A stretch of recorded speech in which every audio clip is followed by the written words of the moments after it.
সকাল 7:15টার সময় আমরা প্রথম মেসেজ পাই যে আমিনবাজার পাওয়ার গ্রিডে একটা ট্রান্সফরমারে আগুন লেগেছে।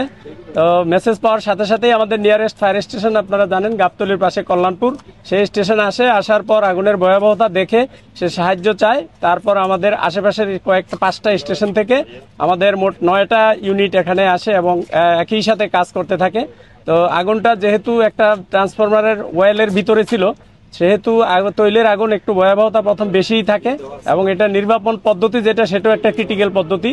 তো সে কারণে আমাদের ইউনিটগুলো একটু বেশি লেগেছে এবং আমরা আমাদের কর্মীরা আমরা চারিদিক থেকে যে ট্রান্সফরমারের ভিতরে যেটাতে আগুন লেগেছিল সেটাকে আমরা প্রথমেই কনফাইন করতে চেষ্টা করি এবং একসময় আমরা শুধু একটা ট্রান্সফরমারেই আগুন ছিল, আর আশেপাশে কোথাও আগুন ছড়াতে পারে নাই এবং সেটার ভিতরে প্রচুর পরিমাণ আপনার ট্রান্সফরমার ওয়েল থাকে।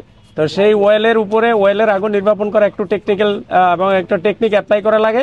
আমরা পরবর্তীতে 9:15টার সময় আগুনটাকে আমরা নিয়ন্ত্রণে নিয়ে আসছি এবং আমরা সেখানে পানি ছাড়াও আমরা ফোম ব্যবহার করেছি, তৈলের আগুনে যেটা ব্যবহার করা হয় সেই ফোম ব্যবহার করে আগুনটাকে আমরা নিয়ন্ত্রণে এনেছি। আগুন এখন আমাদের সম্পূর্ণ নিয়ন্ত্রণে আছে এবং এখনো নির্বাপিত হয় নাই, সম্পূর্ণ আমাদের কাজ চলছে।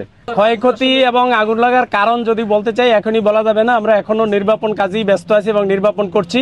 এটা নির্বাপন শেষে আমাদের কমিটি হবে এবং ওই কমিটি আসলে অ্যাকচুয়ালি বলতে পারবে, কারণ এটা একটু প্রযুক্তিগত বিষয় আছে, এখানে টেকনিক্যাল অনেক কিছু আছে। তো সেটার বিষয়ে একটা কমিটি ছাড়া বলা যাবে না, তদন্ত ছাড়া বলা যাবে না আসলে কি পরিমাণ ক্ষয়ক্ষতি হয়েছে।